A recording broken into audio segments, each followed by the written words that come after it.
Подайте у вигляді многочлена вираз. Уважно дивимося на цей вираз, маємо добуток різниці виразів та їхньої суми. А це різниця квадратів двох виразів. Отже, перший вираз можна залишити без змін, а добуток оцих двох записати як різниця квадратів двох виразів.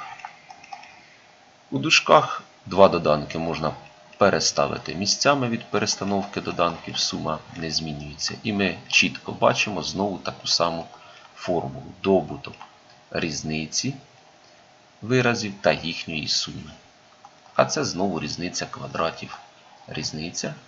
квадратів цих виразів. А в квадраті та до квадрата маємо а в четвертій, а 4 у квадраті маємо 16.